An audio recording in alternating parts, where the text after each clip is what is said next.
आत्मा मयि शुद्धन्तं ज्योतिरहं विरजामि पाप्मा भूयासम् अन्तरात्मा मयि शुद्धन्तं ज्योतिरहं विरजामि पाप्मा भूयासम् परमात्मा मयि शुद्धन्तं ज्योतिरहं विरजामि पाप्मा भूयासम् ॐ शान्ति शान्ति शान्तिः. May my body become pure. May I be free from impurities and ignorance. May I realize myself as the light divine. May my mind become pure. May I be free from impurities and ignorance. May I realize myself as the light divine. May my soul become pure. May I be free from impurities and ignorance. May I realize myself as the light divine. Om peace, peace, peace be unto all.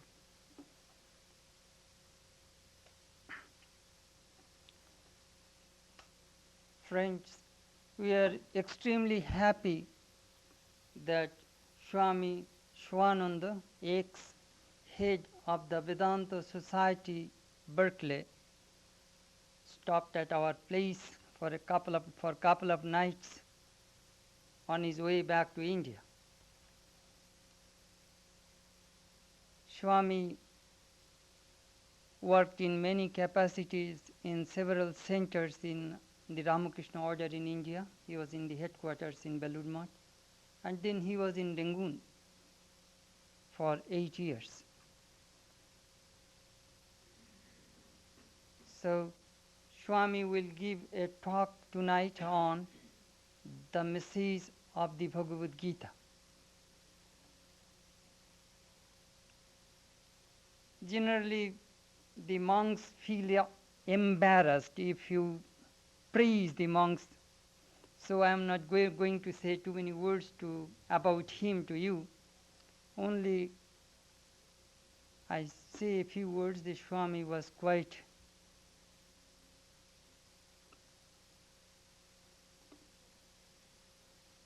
knowledgeable in our Vedic literature, and he is a very good monk, and he will tell us tonight on the Bhagavad Gita. Thank you.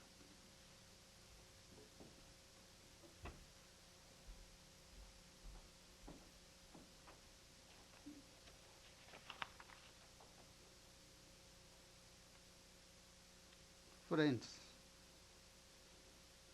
I have been asked to speak to you this evening on the message of the Bhagavad Gita. You have been studying the Gita every Tuesday night,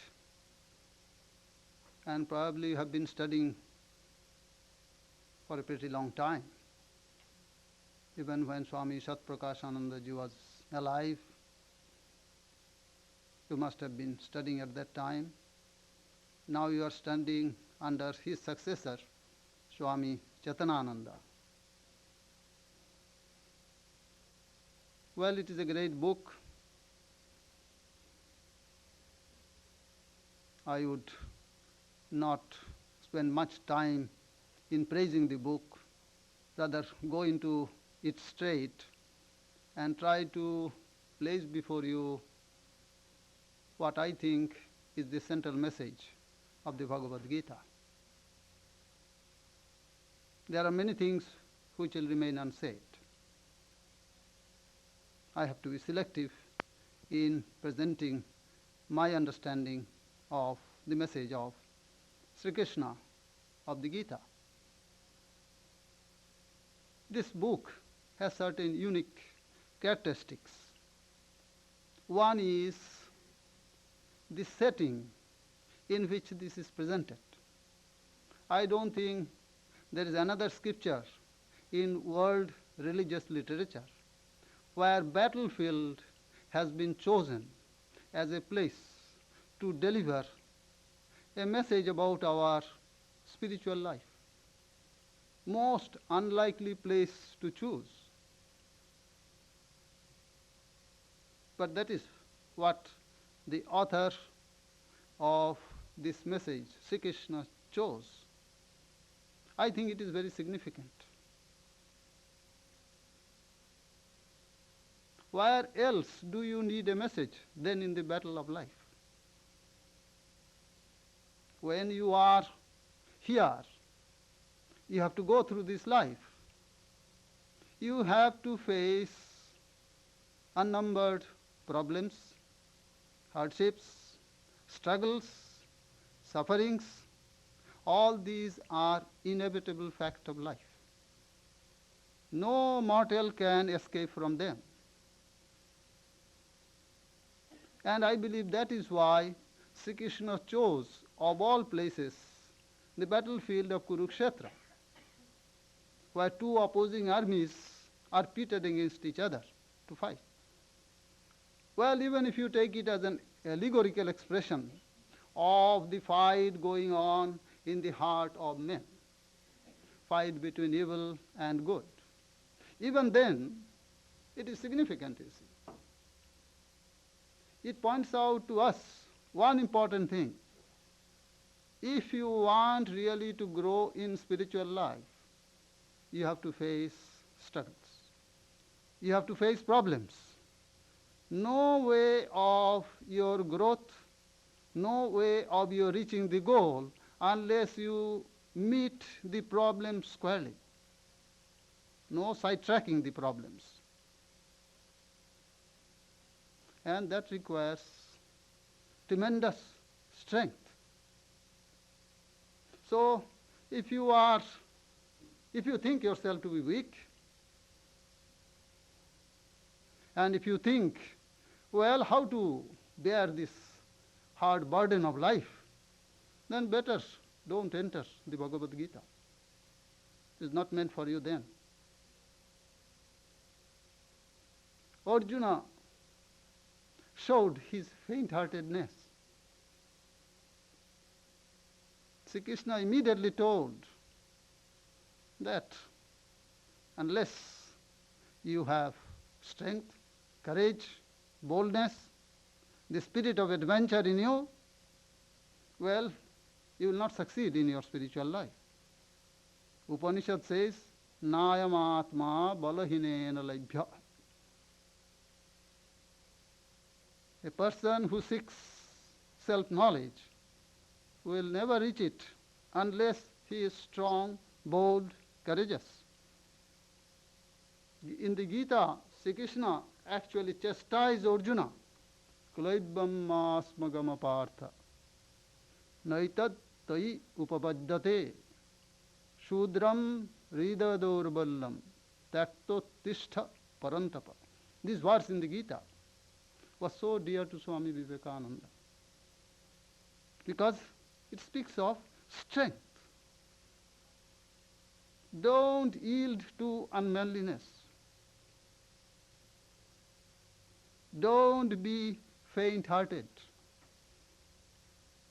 These are the words used by Sri Krishna to Arjuna, his dear friend. He did not mince words. Well, many of us do. Well, we want to even flatter our devotees and say, well, it will be quite easy and you will do it. Well, sometimes it is good to encourage one that way, but it is also sometimes good to point out to the difficulties so that you know what problems are ahead of you. No problem is insoluble. If you have courage in your heart, if you have the wisdom to tackle it, surely you will overcome it. So that is a very significant thing, that Sri Krishna delivered his message in the battlefield of Kurukshetra. Is a battlefield. And really, if you mean business of your spiritual growth, be ready to face it. More you face, you will find more strength from within you coming up. Instead of praying to the Lord, oh Lord, take away all my problems, take away all my obstacles, Rather pray, O Lord, problems, obstacles, hurdles are way of life. By these things you try to test us. So my prayer is not to remove all those, but to give me the strength so that I can face them squarely. So I think choosing the battlefield is very significant. Then you will find Arjuna is placing his problem to Sri Krishna. Problems come in our life. No one is free from problem. Well, often we think, oh, how wonderful life would have been if there were no problems. I don't think that is really true. If there were no problems, what would you be doing? If there is no problem, really you will go and create some problem because you have no problem. It's very true. Our whole system is built such a way that you cannot but be doing something or other. When I speak of a little of karma yoga, which is a very important part of the teachings of the Gita, Sri Krishna says there, nobody can exist even for a moment without karma. So we have to face problems. And we learn certain or hear certain words of wisdoms. A sentence picked up from here, a sentence picked up from there, and by that we begin to think, I have become somewhat wise, and then try to speak in terms of what is the ultimate reality and how we adjust to the ultimate reality, things like that. What words we use, what our thoughts are, there is no conformities. Sri Krishna chastises Arjuna here again. The verse which speaks of this, Ashochan annashochastam prajna badangsha bhashase. The word prajna is used. It's a very significant word.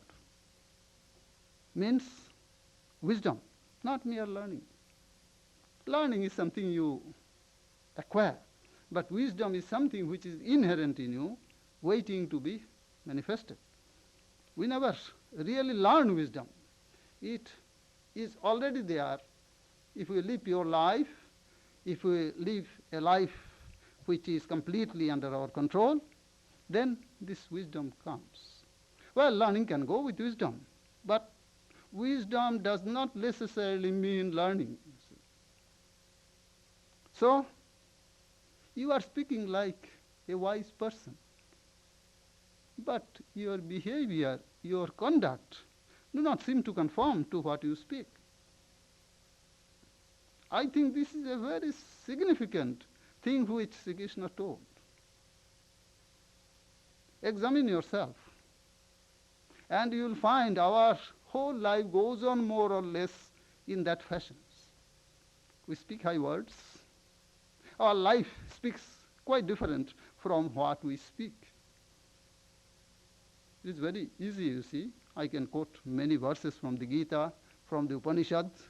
I may memorize the whole book, but my life may go just in a different way.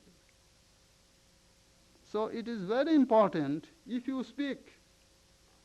Well, we say, Lord alone is real. Self alone is real. Self is unborn and die. But how do we really behave in our day-to-day life? Do we really behave and have our conduct where you can say you are acting and behaving from that understanding where self alone is real? Well, you may say, well, I have not yet reached that state. I'm struggling for that state. Often we do not really struggle. We go under the illusion and take that which is not real as real. You may fool the world, but you cannot fool yourself. Self-deception is the worst thing which can happen in spiritual life. So be very sure what goal you set before you and what method you choose to reach that goal. You try to follow with the best of your intention. Difficulties will come, problems will come, but go ahead, relentlessly putting forth all your energy, all your thought, and I'm sure the God within you will come to your help. God helps those who help themselves. It is very true in spiritual life. God does not send you help from somewhere in high heaven. He is the indwelling spirit in you. From there, He will provide you the strength. He is the reservoir within us from where every courage, strength comes up. It is we who block the passage. When we are honest and sincere, you will find that blockage is removed. So divine strength automatically follows. There is a saying, I don't know what is the origin, maybe Islamic or some other origin. If you walk one step towards the Lord, He will run 10 steps towards you. You walk one step. He runs, not walks, runs 10 steps towards you. And that is what happens. So that is a very significant thing I myself feel in the Bhagavad Gita. Find out the resources of the strength within you. Get yourself fully equipped for this battle of life. We do it ordinarily in our day-to-day life. You want to go for a profession, you acquire the skill for that profession. You go take classes and learn it, qualify yourself, and then you go for search of your job. And we can go in search of God, in search of the reality, without being qualified whatsoever. Well, God will do everything for us. His grace will save us. If His grace will save you here, why not He will save you in all other areas? Why don't you give the other areas also to Him? That you don't. It is sheer idleness within us, sheer tamas, which makes us to depend on God. This is not real surrender. Surrender comes from a higher state, not from this state.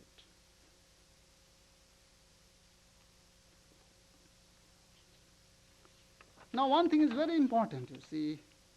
Why do you want to read the Bhagavad Gita and why are you reading really? Oh, we say it is a scripture of our tradition. That is why I study. It's good that you should study the scripture of your own tradition. But what is the object of your study? You must have some idea why you want to study it. Then that means you want to find out from the scriptures what is the purpose and goal of your life. If any scripture does not speak of our purpose in life, goal in our life, and also the way to that goal, it's better to be thrown away. It is not worth calling a scripture. So when we study any scripture, call it Bible, call it Quran, call it Gita, call it Upanishads, it is that what we want to find out in this book. Not merely find out and keep quiet afterwards.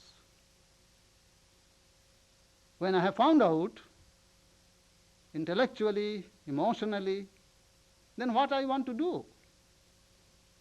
I want to follow the path which will lead me to that goal. And Bhagavad Gita is a complete book in that respect.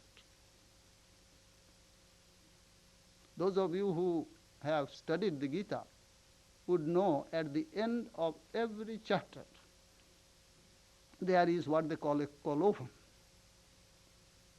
iti Srimad Bhagavad Gitasu Upanishatsu Brahma Vidyayam Yoga Shastre Shri Krishna Arjuna Sambade. Then name of the chapter is, then that's the end of that chapter. Now a few things are told in this colophon. This is not really part of the Gita. At some time in its growth, this has been added. But this is not really a part of the Gita. It says,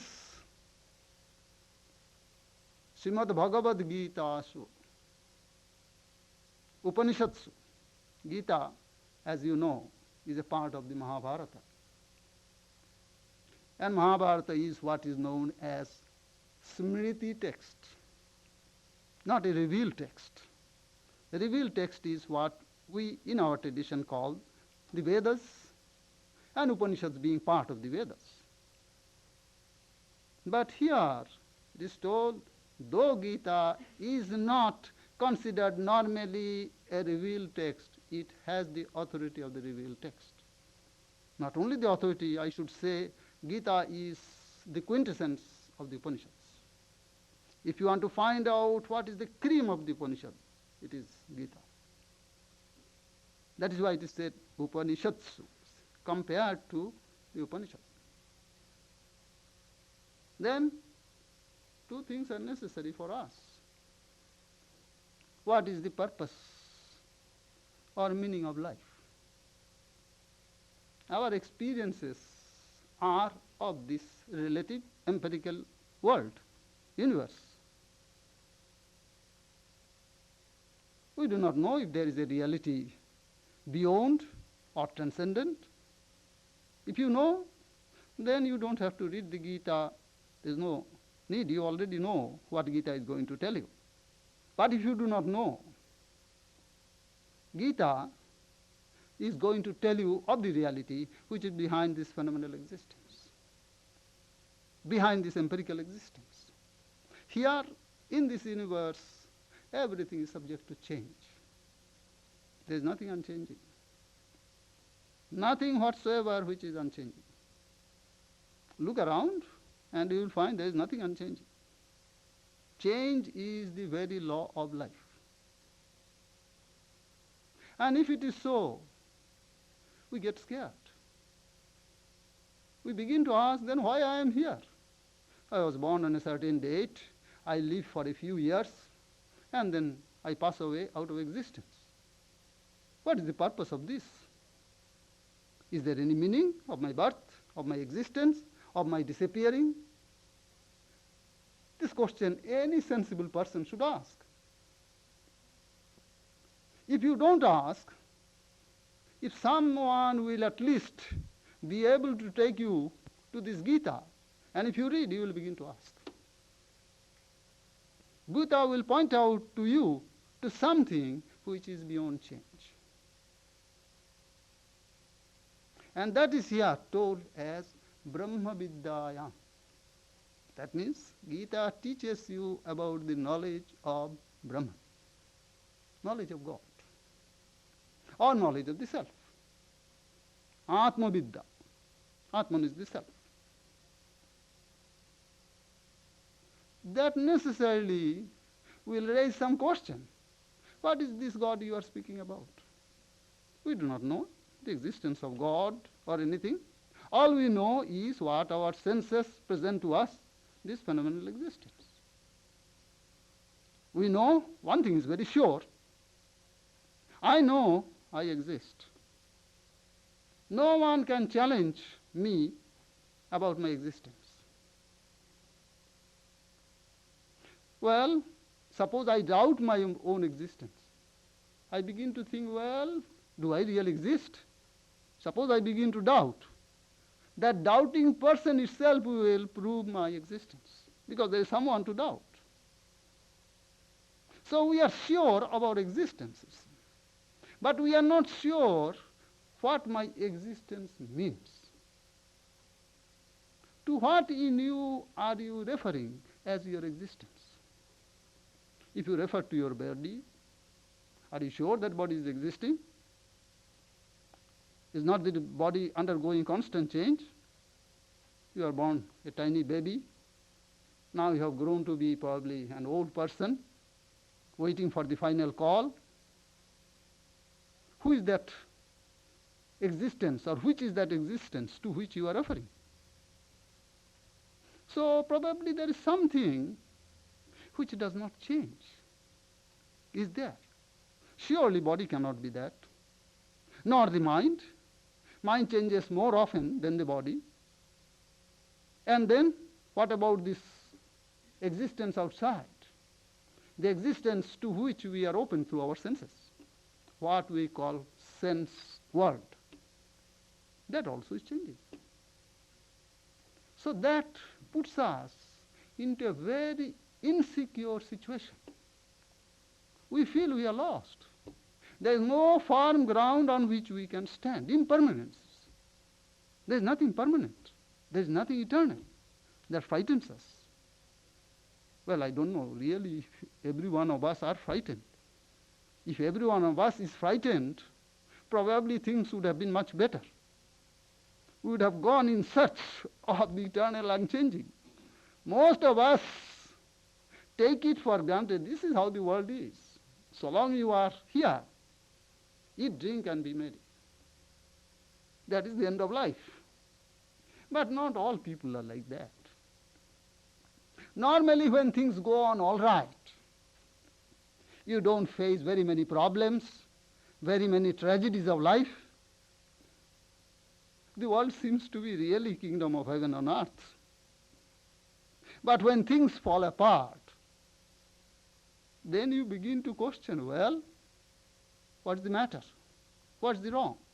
What have I done to deserve this? All these questions come to our mind, and we want a solution. Well, book cannot give you a solution, mind you. Book can give you a pointer. It will say, if you do this and try to proceed this way, you may find the solution. You have to find your own solution. Reading books will not bring solution. It has never brought, at no time it will bring. Each person has to find out solution for himself or herself. Search has to begin. So your real spiritual life or religious life begins when you have this query within you. Why am I here? I see everything is changing. Am I also part of this change? Or is there anything in me which is not subject to change? I know I exist, but what is that existence? It is not Swami Swananda, 5 feet 6 inches tall, from India, who is here now. Tomorrow he will be in the grave. It is not that existence I am seeking. Is there a kind of unchanging absolute existence? All these existence which we are referring to are what we call relative existence. We exist, body also exists. If you say, I am the pure self, I am not the body, does not mean body simply evaporates and it is not there. It is there, very much there. It means only body is subject to change. Your true being is unchanging. Now Gita comes and tells this. Arjuna brought a very simple problem, not really simple anyway, a problem, a crisis of his life, which pertains to our day-to-day life. And see the strangeness of the Gita. Gita does not directly reply to his problem. Immediately brings in the question of the self, Atman. You will be bewildered. Why should Krishna suddenly jump to self? What does it mean really? It means our day-to-day life, even the tiniest incident in our life, has no meaning unless it is related to the Absolute. You will not solve any problem of your life unless you are able to relate it to the Absolute. All the simple things of life will have their proper meaning only when you can relate it to God. Otherwise you will find this life is nothing but contradiction, nothing but chaos. This is the meaning of living under my eyes. We say the world is Maya. And very many of us have such a wrong notion of Maya. What is that Maya? That which has no existence. It is not there. Not that. Maya is very much there. But what is there? Life is full of contradictions, full of paradoxes. And all our life what we try to do is to resolve these contradictions on this phenomenal level. And you will never solve any problem of Maya being within Maya, within the phenomenal existence. Gita comes and tells you all these problems will find their solution and their rightful place as soon as you relate it to the absolute, to the real within you. That is why Sri Krishna tells Arjuna immediately about the self. His problem was simple problem, you see. Simple in the sense our individual desire for life, desire for property, our attachment to our relatives, attachment to our own people, to our country, all these are ordinary facts of life. If you only see this and don't see the reality behind, all these will really be a source of constant tension, constant problem. It is not mere, I am telling as if this is things a scripture has to come and tell us. No. Are we not experiencing it every day of our life? Look around the country.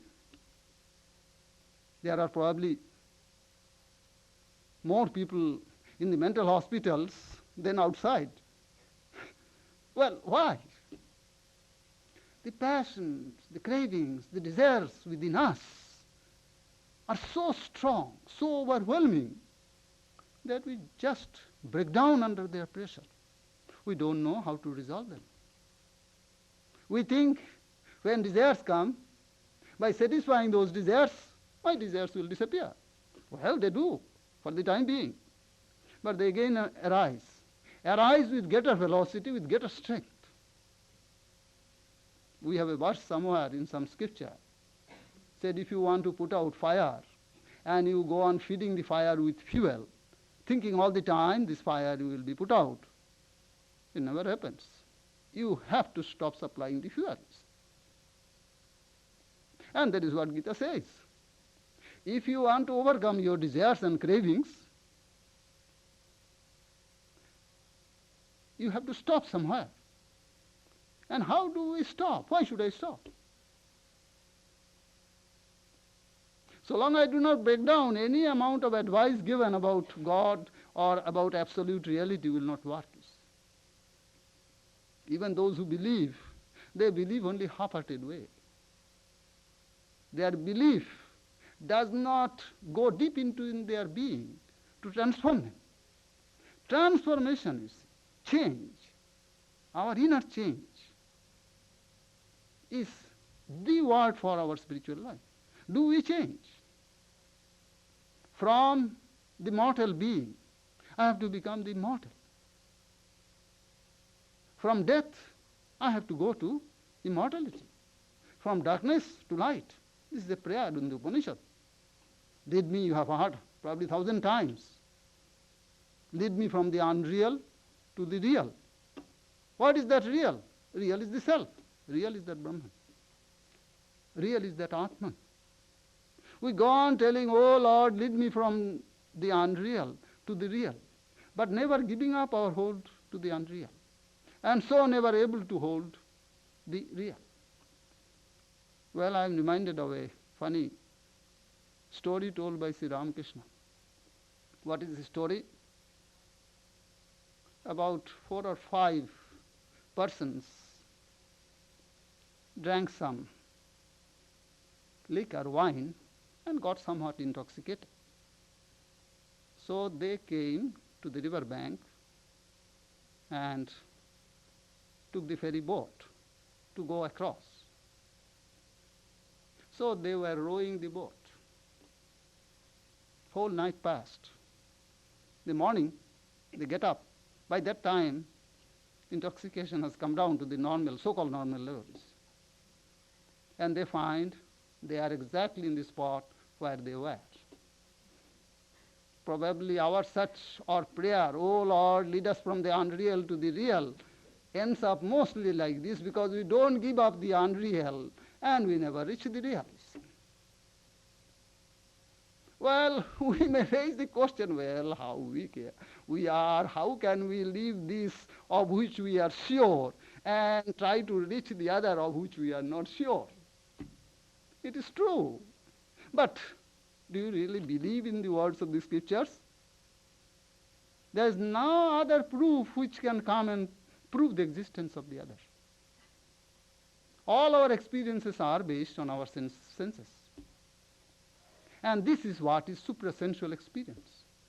There must be a way by which we can go beyond the senses and have an experience of that. And how we will have that experience unless we even place our trust or faith in the scriptures or your teacher. It's the same thing. You call scripture or call your guru or call realized souls or call an incarnation of God. It's the same thing. They are our guide. You have to have 100% working faith. Then make the experiment yourself. They have told how you are supposed to move. And if you have trust in them, why not make experiment? In all other fields you do, why not in spiritual field also? So Gita speaks of that Brahma Vidya, which is another name, knowledge of God, knowledge of self, or knowledge of the absolute reality. Then Gita teaches how to reach that reality. It is told here as Yoga Shastra. Yoga has two meanings.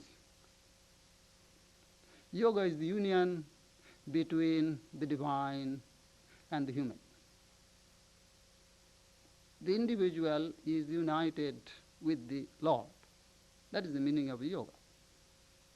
Another meaning also is the path which you follow to achieve this union. Now when Gita speaks, and all scriptures speak about God, about this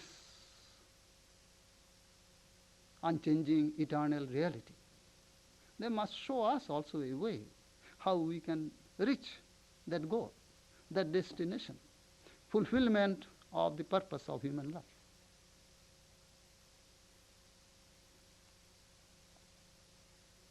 There are any number of paths or ways to reach the goal. All roads lead to Rome. But they are based on certain factors in our life. See, when you are thinking of a human personality, we think of three factors in his life, in his personality. He is a thinking being, he is a feeling being, and he is also a willing being. These are the three strands of which a human personality is made up. We think, we feel, we act. It is very true. So what Hindus have done, all the different paths, any number which have been so far discovered, or any number which will be discovered in the future, all can be classified under these three heads. And they are known as what you know, the path of knowledge when it refers to your intellect, the path of bhakti or devotion when it refers to your feelings and emotions, and when it refers to your willing or acting, it is what is called path of action or karma yoga. Jnana yoga, bhakti yoga, and karma yoga. Why these paths are like this, considered to be separate? Truly speaking, you cannot separate. You may theoretically be able to separate my intellect, my emotion, and my willing. But in life, they are all together. I think, I feel, I act simultaneously. When Gita or other texts speak of these three paths. What they mean is there are certain temperamental differences. We are not all same. Some persons can be intellectually very much oriented, well, some again can be very much of an emotional type of person, and then majority will be very volitional, you see. They want to be doing something all the time, restless. And so when they follow their own temperament, their own inclinations, we just say that this person is following the path of jnana. He exercises more of his intellect, more of his power of discrimination or discernment, what we call vichara. An emotional person will probably use more of his feelings and emotion and relate him to God. And a person who is extremely active by habit, who cannot so easily sit down in a temple and say, all right, let me close my eyes and go into samadhi, he cannot do. Restlessness within him will make him go for something.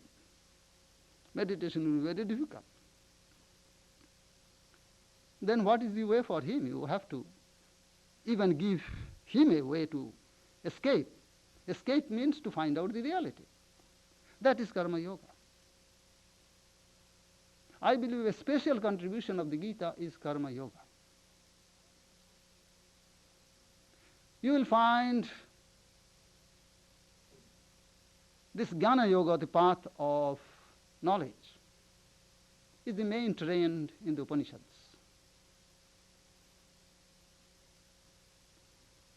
Then bhakti, of course there is not very much bhakti in the Upanishads, though the seed is there. Though Sri Krishna speaks much about bhakti, what a true devotee of God can be or look like. But his special contribution is this about karma yoga. Well, I am not trying to minimize the importance of the other paths. Why I am trying to impress on you on this path particularly, after all, we are all very much involved in this battle of life. Activity is the most important part of our life. Well, we may remember the Lord a little once a while, go to the temple, prostrate ourselves, and say a prayer. But most of the time, we are busy in our day-to-day life. What is the special significance of this, what we call karma yoga? In what way it is different from our day-to-day karma? You would always hear karma yoga means selfless work. But I am not very sure we really understand what selfless work means. Ordinarily it means doing something for somebody else, not for myself. Other than myself. If I do something for you, then it is a selfless work. If I do something for my neighbor, it is a selfless work. If I do something for my countrymen, it is a selfless work. Not necessarily. Why not necessarily? Yourself is very much present in that selfless work. You are thinking that you are doing an act of selflessness for X, for Y. You are very much present there. Your ego is very much there. Well, I have done an act of charity, you see. You feel a little enchanted, delightful, happy, because you have done a selfless act. Maybe in very subtle form, a little of recognition of your so-called selfless work you want. Maybe if your name is blazoned in the newspaper, you will feel rather happy. Does it make selfless? You may think, well, is it not much better than if I did the work for myself? Surely. I don't deny that. But it is not what is karma yoga in any case. You are still attached to your self, lower self, your ego. So one thing in karma yoga is to get rid of this ego. The sense that I am the doer of this action, and also I am the enjoyer of the fruit of this action. Both will have to be given up, which is quite a difficult task. What will happen if I don't give up? You know, Gita accepts what you call the law of karma, which was already there when Sri Krishna gave his message. So it will bring you the result, and that result will bring you birth, death, again birth and death. You are caught in this chain of birth and death, because you are not able to exhaust your karma. Sri Krishna says, well, you cannot stop working, true, but you can learn the skill of doing work in such a way that you will do. Still, the result won't come to you. First thing is, don't think you are the doer. Give up your ego sense there. I am the doer. You are nothing. Who are you to do? Lord is the doer. Lord does everything. You are his instrument. Gita says, Nimitta matram bhava sadvasachim. Be merely my instrument. What can you do? All these things which you see, I have already done and I will do. But I am giving you the privilege to become my instrument. Again, don't feel that you are a privileged person because you are given the privilege. Be very sure. Don't fall a trap to even to the Lord's telling you are my instrument. You will begin to think, well, I am better than the other person, you see. If he has chosen you now, next minute he may throw you away and may choose. He may take dust from the earth and make hundreds of Arjunas. He can create his own instruments. And as soon as you are able to give up the sense of this doership, then how can the result be yours? The result can be yours only when you say, I am the doer. If you have not done the work, how can the result come to you? Automatically it follows the result goes to him who is the doer. Who is the doer? Lord is the doer. Result also goes to him. Work is not barren, you see. Work produces result. You are working in the garden, employed by the owner of the garden. You grow fruits, you grow flowers, you grow so many vegetables and things. To whom all these things belong? Owner of the garden. Well, he may throw at you a few crumbs, but still everything belongs to him. Nothing belongs to you. Even your own body, mind, self does not belong to you. Everything belongs to the Lord. When that sense will come, then whatever you do, you will never do for your own self. You may raise a pertinent question. What is the pertinent question? Question is, what will be the motivation of my work? Why should I work? If the result does not come to me, and I don't have at least the feeling I have done something good, even that you don't allow, then why should I work? Why should I act? So here Sri Krishna comes. You do out of love for God and for the glory of the Lord. Don't be very gullible telling I love God. And when doing something for him comes, don't claim that you do. Do for the love of God. If you really love God, you will do everything for him. I funnily say that if you love the woman, you will love his dog or her dog also, you see. That's the way. So it is that. Brahmani adhaya karma sangam taktva karoti yah. Gita says, offer everything to Brahman. Then, sangam taktva, give up all attachment. Attachment to yourself, attachment to the results, everything you have to give up. Just be a perfect instrument in the hands of the Lord. The feeling, oh Lord, let thy will be done. In that spirit, if you work, then it will become really karma, yoga. Otherwise, simply giving $5 to a person or doing a little so-called charitable work does not make it karma yoga. So long you have the sense of, well, I am doing some noble work, good work, that also is a bondage. Maybe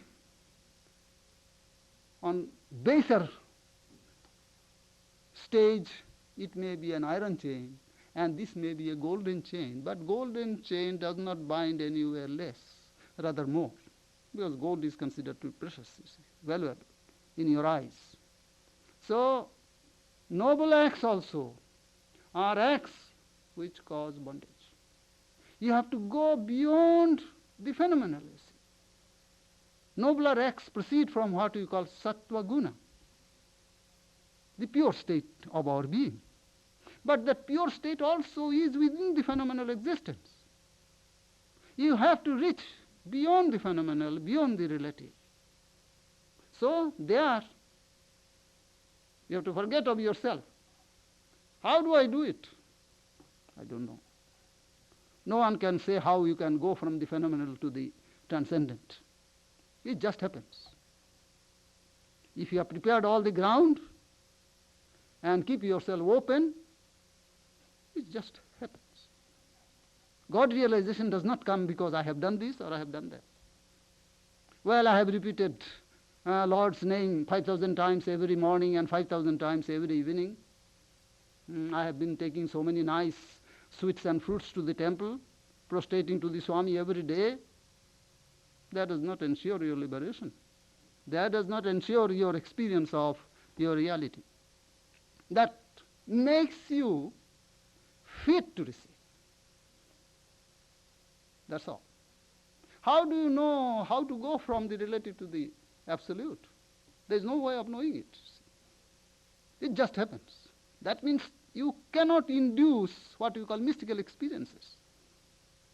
You cannot say, all right, let me go to dreamless sleep now. Who knows that you will not get dream? But suppose your mind is composed. Suppose you are free from all struggle, tensions, you have rested well, all impure thoughts have been removed, even so-called pure thoughts also no longer there. Then when you go to sleep, there is every chance you may have a sound sleep. So there comes the question of divine grace. Phrase it in any way you like. It only means what is humanly possible you can do. And leave it for the divine in you to work out the rest. Yameva Isha Birnute, as it is said. And Sri Krishna puts it in the Gita, give yourself up completely to me. Sarva dharman parityajya mamekam sharanam braja aham tva sarva papebhya mokshayishyami ma shucha. Give up everything to me. Everything to me. Without any reservations. Sarva dharman. And then take refuge in me alone. Be very careful about that word alone. Forget all other things. Nothing else exists. All that exists is the Lord alone. And I completely take shelter under Him and Him alone. Then Sri Krishna says, well, I will save you. If you believe in this divine promise, and if you are really in a position to give up everything for the sake of the Lord, there is no doubt the Lord within you, the reality within you will manifest. And when that is manifested, what comes to you? what happens to you? We say you become a knower of the self, knower of truth, knower of God, a lover of God. All these are different words used. Gita gives you beautiful pictures of these knowers of God. They are phrased differently in different chapters, context being different. It begins with the second chapter, where the characteristics of a sthita prajna is mentioned.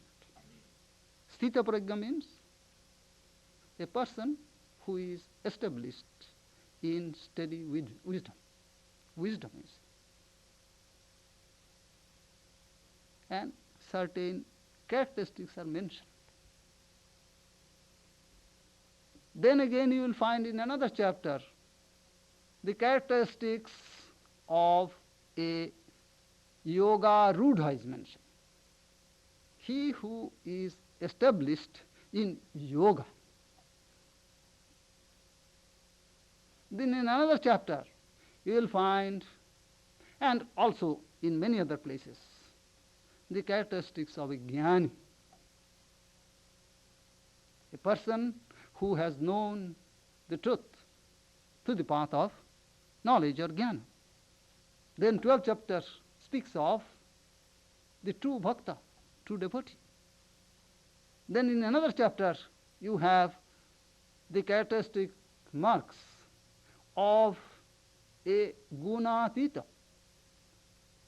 a person who has gone beyond the three gunas. And three gunas make up your phenomenal existence. That means who has transcended this phenomenal existence. How does he behave? How does he talk? How does he sit? All these are spoken in all these chapters. We should read and find out. In one word we say they are generally known in later Vedanta as Jivan Mukta. A person who has realized the truth here and now in this embodied condition. When you are still living in your body, you have known what the truth is. It's not post-mortem liberation. Who knows what will happen to us after we are in the grave? Here and now I must experience what my true being is. If I have not experienced it, what guarantee is there that something is going to happen in so-called heaven or somewhere else? Don't wait for something to happen. Do it here and now. You should be able to tell, like Arjuna, you see.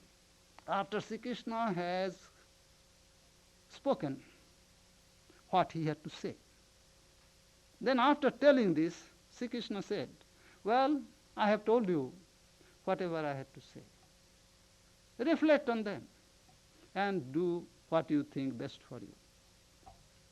See, I take this very significant. Why? You should be able to decide your own good. Don't want to be spoon-fed, you see. I will come and say, well, do this, then only God will come to you, you see. I have told you what is good, what is bad, what is evil, what is... All this I have explained to the best of my knowledge. I have related to all the problems of the psychophysical being, how the senses will have to be controlled, how the mind will have to be controlled, how you have to relate yourself to this world of change, of attachment. All these things I have outlined threadbare before you. And I have also pointed out how you can go beyond them. Reflect. He does not say simply accept what I say. Very often we think just, all right, sir, you have said, I accept it. Once Sri Ramakrishna was talking to one gentleman, and another person was seated there. And this gentleman was raising argument after argument. And the other person got somewhat annoyed. He said, well, why do you argue? Can't you accept what Sri Ramakrishna says? Then Sri Ramakrishna just chastised him. Why should you accept my words unless he is convinced? Buddha says the same thing. Don't accept simply some book has said so. Simply because it is an old text. or simply because it has come in your tradition. Examine everything. After examining, if you think it is acceptable, it is rational, well, you can give a trial to it, then don't raise any more questions. Then be busy doing what you are supposed to be doing. And Buddha says, even don't accept if I say. Very few teachers in world history has told this. Even don't accept my words. Sri Krishna says here, do whatever you think good for you. I have told you everything. Now, what Arjuna replies, this is the last verse which Arjuna is saying, ends there. He says, Nashta moha smitir labdha tvat prasadat mayachyuta sthitosi gata sandeha karishye vachanam tava. First thing he said is, Nashta moha. It means, my delusion is destroyed. See, that destruction of the delusion has to come. After you have heard and read the whole of the Gita and still living a deluded life, then still you have to go on. You have not yet come to the state where Arjuna could say, my delusion is gone. Most of our life goes through illusion and delusions. Very few really go beyond them. Then he says, Smriti Labdha. What does it mean? I have regained my memory. What memory? All those things which I did to other people and other people did to me. Not this memory. You see, he's not speaking of this memory.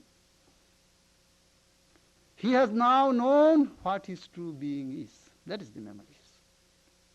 So long he thought he was Arjuna, born in a Kshatriya family, engaged in this battle of Kurukshetra, which will bring him part of the kingdom, this and that.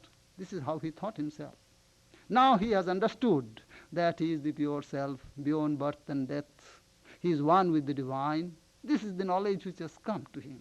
That is the smriti which has come back. That means he has known what his true being is. And that is the search. So he has come to the end of his search. So smriti labdha. How it has come? Tat prasadat mayachyuta. It is by your grace. That does not mean you have to sit quiet in a corner and do nothing. No grace will come. Even if it comes, you won't be able to receive that grace unless you keep yourself ready for the grace. Sri Ramakrishna said, keep the sail unfurled so that the wind of grace is caught. So it is just like that. Then what Arjuna says, two words, very significant. Sthitosi. What is the meaning? I have become now firm, steady, unmoving. How many of us are firm and steady and unmoving? Our mind is so much always doubt, assail us completely. So, he says, Gata Sandeha. That means my doubt is gone. No more doubt will rise. If you have known what your true being is, if you know you are the pure self, you will no more think that you are not that. So long you are deluding yourself that you are something else. And when true knowledge has come, that delusion is gone. You have known what you are. So, Arjuna says, I will do now what you say. At the beginning he did not say that. Now he says, I will do what you say. Now I can say, Arjuna will say, well, Lord, I can now say, let thy will be done. Not my will. Now I will completely surrender to the divine will. All my resistance, all my doing something as it were, is dispelled and gone. Now I become a perfect instrument in the hand of the Lord. This is what I understand in sum and substance the teachings of the Gita. Thank you very much.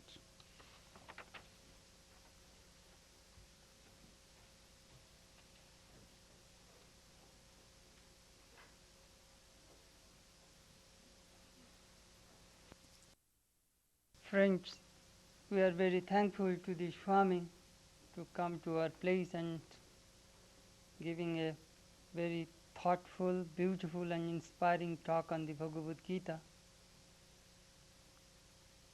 Sometimes I feel that I should hear more from others because it opens various views, various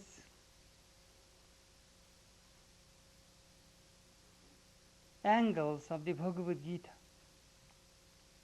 I am giving the class on the Bhagavad Gita, and you have heard a beautiful talk. He summarized the whole Bhagavad Gita in such a beautiful way. I was really very much impressed. Swami will leave tomorrow morning to Atlanta and then North Carolina, Iowa, and other places. And then he will visit our East Coast centers, Boston and New York, then via London and Paris. We have centers there too. He will go back to India.